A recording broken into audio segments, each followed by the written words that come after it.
Әйтеке би кентінің оңтүстік шығыс аумағындағы тұрғындардың ұйымдастыруымен әділетті аудан біртұтас жұрт берекелі ауыл тақырыбымен ауқымды шара ұйымдастырылды.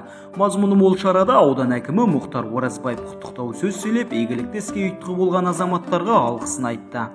Сонымен қатар шараны жоғары деңгейде өтуіне ат салысқан жандарды алғыс хаттармен марапаттады. Ауыл ақсақалы Қарсақбай Әбдірахман да құттықтау сөз сөйлеп, оңтүстік шығыс аумақта тұратын тұрғындардың үндеуін оқып берді. Ол өз үндеуінде Жеңіс саябағынан спорт кешенін салу, спорт кешеніне Кеңес одағының батыры армия генералы Сағадат Нұрмағанбетовтің есімін беру, Қаныш Сәтпаев көшесіндегі балалар алаңын кеңейту сияқты мәселелердің шешімін тапса деген көпшіліктің тілегін білдірді. Ал Жанқожа Батыр атындағы мешіттің бас имамы Берік Қажы Сүлейменов дүниеден өткен марқұмдардың рухына Құран бағыштады.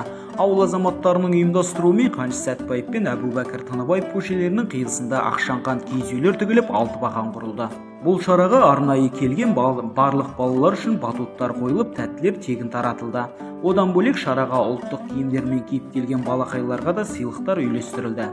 Сонымен қатар балғын-балуандар белдесіп, 15 жасқа дейінгі жасөспірімдер салмағы 30 келі болатын марқа қозыны көтеріп сайысты.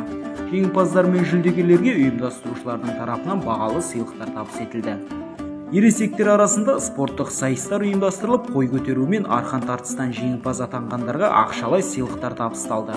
Шара аясында Қаныш Сәтпаев пен Әбубәкір Тыныбаев көшелерінің қиылысынан бұлақ ашылды. Игілікті іске аудан әкімі Мұхтар Оразбаев оң болсын айтып, салтанатты түрде бұлақты іске қосты. Алдағы уақытта тұрғындар осы бұлақтың көмегімен гүлдер мен түрлі көшеттер егіп, гүлзар бағын ашуды жоспарлап отыр.